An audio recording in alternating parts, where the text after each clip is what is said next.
Game day. Everything you did all week leads to this moment. The talk, the noise, the predictions. None of it matters once that ball is kicked. Today, it's the Hoosiers versus Penn State, and the opportunity is right in front of them. We're breaking down the keys to the game, what the offense must establish early, how the defense controls the line of scrimmage, and which impact players can swing momentum when it matters most. Fast, physical, relentless. This is Coach Griff's pregame primer, where preparation meets expectation and starts now.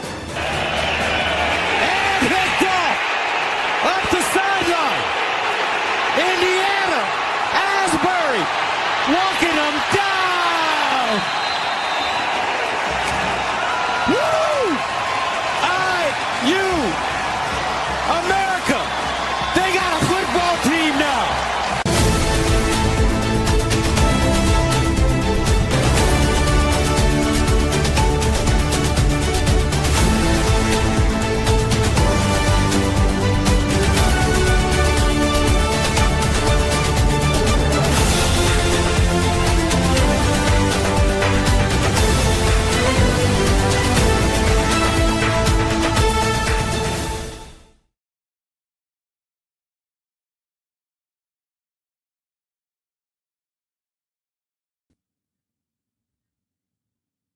Hello and good morning today, and welcome to the Coach Griff's pregame primer. Had a little technical difficulties, but appreciate you joining me there this morning as Indiana gets prepared to take on Penn State here in Beaver Stadium and campus of Penn State University.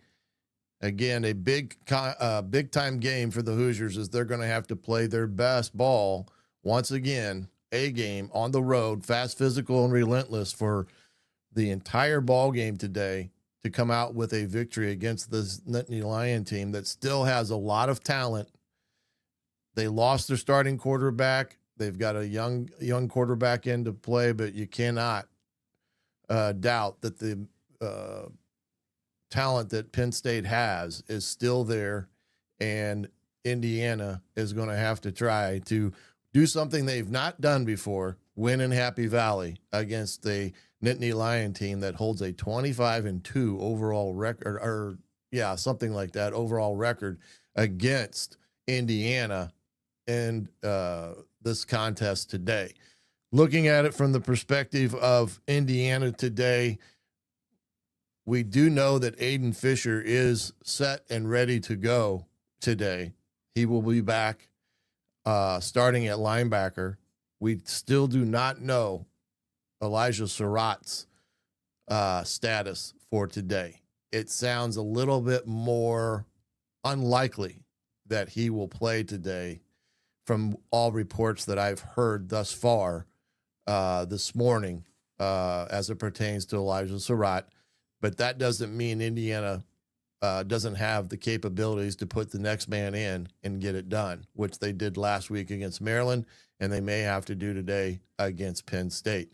So those are the two things that know of right now. Those are fluid. Those could change at the drop of a hat.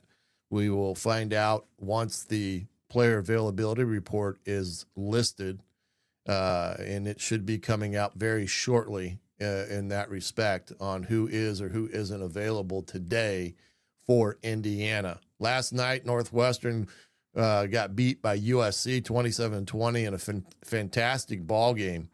So Northwestern goes down. Of course, the bottom of the screen, you can see all the games that will be played today in the Big Ten. A couple other big games today is the Iowa-Oregon game will be a big-time game as well, because Oregon is on the road at Iowa. Kurt Ferentz is 5-1 against top 10 teams in the month of November when they play at home. That is a remarkable remarkable status there. So appreciate you guys coming along.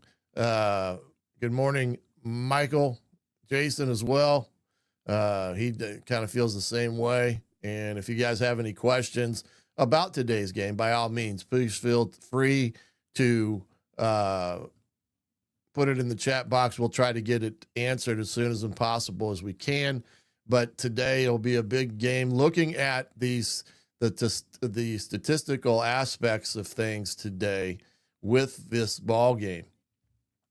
Right now, as you can see with the head-to-head statistics here, Indiana's offense versus Penn State's offense. You know, Indiana has just played very well all year long. They've been very consistent in their passing game, rushing game, and total offense. They've produced on third downs, which has been huge for them all year long, 58%, which I've said before. That tells you Indiana is very efficient on first and second down, enabling them to go third down and medium more so than very long situations. On the other hand, Penn State, not too bad themselves at 43%. It'll be key today that Indiana's defense gets this Penn State offense off schedule as humanly possible throughout the ball game and put them in uncomfortable situations with a young quarterback. On fourth downs, Indiana still not the greatest at 30.5%, where Penn State is at 43%. Anytime you're doing fourth downs, you want to be over 50% on your consistency. And Indiana and Penn State have fallen short in that category thus far. When you look at the red zone, this is where Indiana, I think, has been very good all year, getting touchdowns 90% of the time, where Penn State has got them 88% of the time. But we'll talk about that here in the second when we look at the defenses. Points off of turnovers, Indiana 72 points off of turnovers, phenomenal. And that is a key stat because it is a huge game momentum changer when you can get a turnover and convert to points. And Indiana's done it for 72 on the season. Penn State 44 thus far on the year. But when you look at time of possession, Indiana has thoroughly dominated that category this year, more so than any year, I believe, in the sense that Indiana has always been kind of a quick strike team. This year, they've been able to use Keelan Black and Hemby to employ a good running game and attack that has enabled them to really maintain ball control in a more ball control type of offense more than anything. So that in itself has been paid big dividends because at the same time that keeps your defense fresh. And today will be no different for Indiana. When you look at the defenses comparing the two, Indiana and Maryland's defense, you can see right there, Indiana 10.8 points a game. Really, really good. I think that makes them third in the lead in the nation in scoring defense, under 100 yards rushing, 80 yards on the year. Penn State's given about 160, and Indiana 168 on pass defense, where Penn State is at 166.4, and then you can see the overall totals there. Where it really starts to show the difference is in the third down conversions. Indiana, 24%, has been phenomenal this year in keeping and opposing offenses on third and long situations and not giving up many first down conversions on third down. That means they've done a great job on first and second, getting the team, whoever they're playing, behind schedule, and it's paid dividends as they have had a great year on third downs as well as fourth downs. So it's been very good there. On the flip side, Penn State has been giving up 53% of their fourth down conversions. So that's a dynamic to watch today to see if SIG is a little bit more aggressive on fourth down situations, especially in short yardage. But I do think it's something that it's all depending on how the game flows. Red zone scores and red zone touchdowns There's the differential right there. Indiana is only given up 2 touchdowns in the red zone all year, 15%. That is unbelievable. And when you talk about scores, they've only given up 77% of scores from the red zone. Flip side of that, Penn State 62% red zone touchdowns and 86 on the scores. Sacks, Indiana, again, a big lead there, 29-14 over Penn State, and Indiana comes in today's matchup at a plus 12 in turnover margin. Penn State at plus 2, as you can see that Indiana has done quite well in those situational things that make a difference in the course of a ball game. In a game like this on the road in a tough environment where Indiana is going to have to get some turnovers today. They're going to have to convert on some critical third downs, and they're going to have to find ways to establish this running game, which they have over the last 2 weeks, which I think has been vitally important to how they've done in some hostile environments, as well as control the tempo of the game. If they can continue to do that, I think they've got a great shot today to come out of Happy Valley with a win. When you look at this, team that is going to be in this fight today, you got to think about Katron Allen. I mean, hold on here. Let me get up to the top here. The quarterback, Grunkenmeyer, this is going to be his 3rd start of the year. You know, he's been okay. I guess you could say for a redshirt freshman, but he's his first trip into Beaver Stadium as the starter. So you got to feel that he's going to have some nerves flowing, but 3rd game of the year and an opportunity for him is going to be able to get better in that respect. So it's going to be an interesting see. Coach Sig. Okay. Yeah, that's probably, that would be a something that I considered them doing, waiting to see how Surratt does through the warm-ups today on whether or not that leg is ready to roll. So appreciate that, Michael. But then you look at Katron Allen, another player that Indiana's going to have to be very, very good at wrapping this kid up. He's got over 2,800 yards in his career. He's a senior. He's 9th on the all-time rushing attempts. I look for them to give him the ball quite a bit today against this Indiana defense.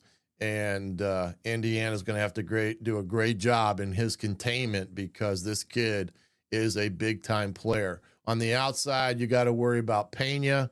Good receiver, came from Syracuse. He's got the big play capabilities, as does Hudson, the wide receiver from USC.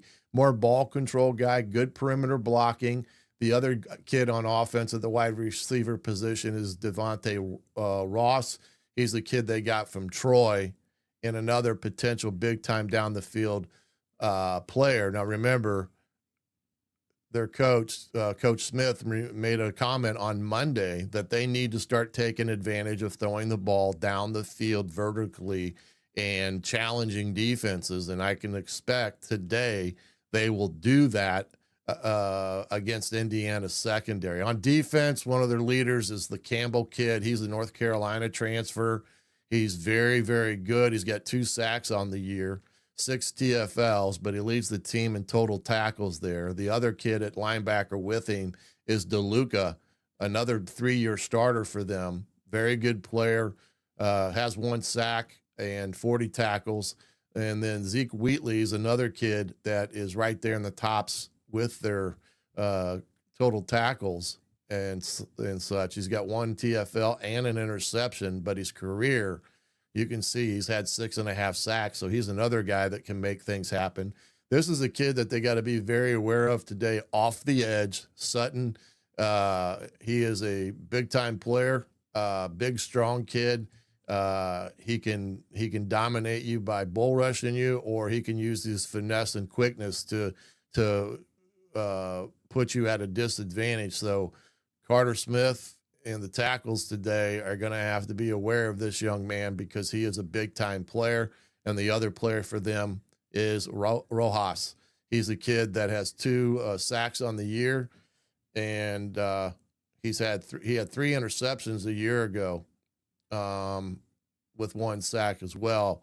So he's another one of their key defenders that Indiana is going to have to be very mindful of in today's ball game, because Indiana is going to have to be able to put themselves in a position that they know these type of players and where they line up. And that's going to be the thing for Indiana. I do look for Indiana to continue what they've done offensively. You're going to see them mix the RPO game as well as just basic call it and run it, and then try to attack Penn State, down the field some, but in a ball control mindset. So this is a big day for Fernando, big stage for him, but he's got to be the guy that leads the charge on that field today in Beaver Stadium, and he's got to do things in a poised way. And that's the thing that quarterbacks have to have poise in a game like today in a hostile environment, 100,000+ potential fans. You got the noise, you've got execution, you've got all those things that this Indiana team has faced. They faced it at Iowa, they faced it at Oregon. So this is not going to be something that they're unaccustomed to playing against with the crowd noise and things like that. But the bottom line for them is going to be can they execute at a high level against a defense that has been on the field a lot, because their offense, that Penn State, has not been a consistent enough offense to keep their defense off the field. Jim Knowles is a really good defensive coordinator. You can expect him to have his pressure packages to come after Indiana today, both in the run game and the pass game. And that is where Fernando is going to have to be rock solid all day long today. What I think is going to take for Indiana to kind of win today with everything on offense, controlling the tempo, quick game early to slow down the pass rush. Again, screen game, quick passes, again, will be important for Indiana, and getting the ball in the hands of Hemby or Black, especially out of the backfield. Get the vertical shots when the backers and such are starting to get overly nosy up inside. And if need be, double move on the outside if they start seeing the corners sitting on routes like they have the last couple of weeks. That is important.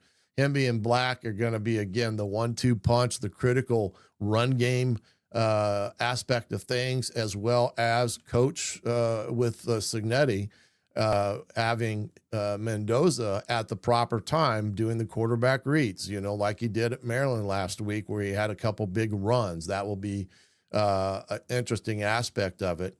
And you can use the 12 personnel at times to control the noise and simplify reads if things get a little junky for Indiana.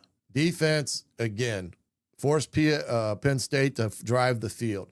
Let's do that by having excellent special teams today. But again, make the quarterback prove he can sustain drives. Young kid, first start in Beaver Stadium, find ways to get after him and their run game, and force them into situations that are uncomfortable, and be able to disguise their coverage and things like that to help confuse the kid in situational type of things. And I know that this defense will have a great game plan today there at Beaver Stadium. Special teams is easy. Field position equals victory.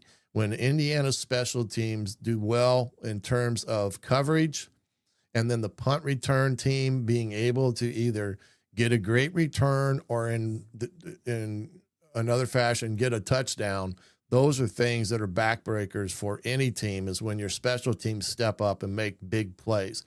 Indiana will have to do that once again today in order for them to come out of Happy Valley with a victory. This is going to be a situation too with Indiana as we look. I'm going to go back here and look at some of the questions here. Do the injuries on defense for Indiana worry you? There's a lot of things. I don't necessarily think they worry me, because Fisher's back today, and that was really the only one that was of concern. Now, they lost Wyatt for the year a couple weeks ago, but I think they've addressed that with the Daly kid. I think he's been in and played quite well where Kellen has been. And today would be a great day for Kamara to take the game they had against Maryland, which was pretty darn good, and take it up a notch today at Penn State. So I do think Indiana's defense is in good shape when it comes to the, the bumps and bruises per se.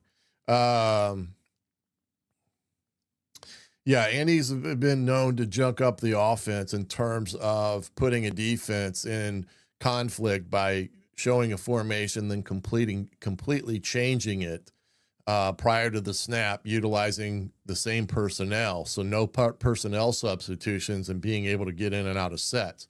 My understanding of that is getting to be more simplified as opposed to that junkiness that he has a tendency to do.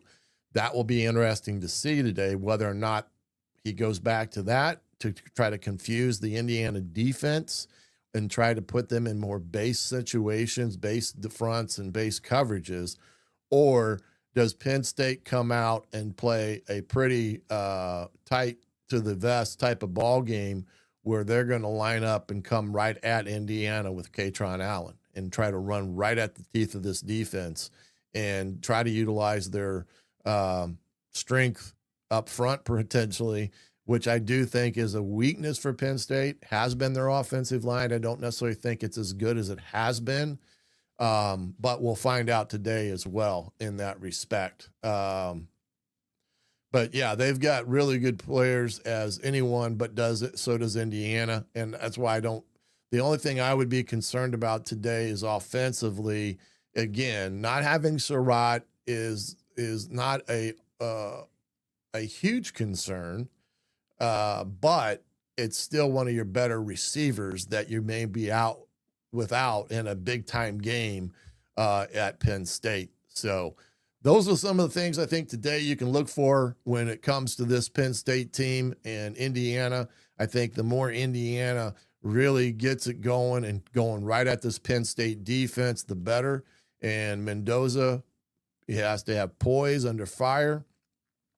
And they've got to turn it loose. There cannot be any, hesitation on what they want to do today at Penn State. Is the confidence that they've had throughout the last 9 weeks and continue to do the things that they're capable of doing, not trying to do too much, but making the plays on the simplistic things. But at the same time, the coaches have to be conscious of what is Penn State trying to do. If they're trying to sit on routes, they got to start double moving them and some things.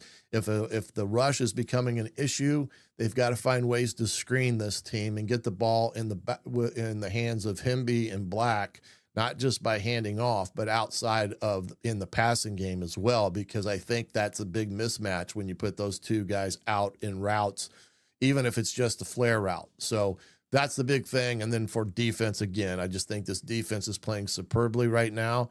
And if Indiana can continue to do with the ball control and keeping the defense fresh, then I like Indiana's chances today. I think the more Indiana can get up and on top of Penn State, the better. I don't think you want to give this Penn State any sign that they have hope in this game.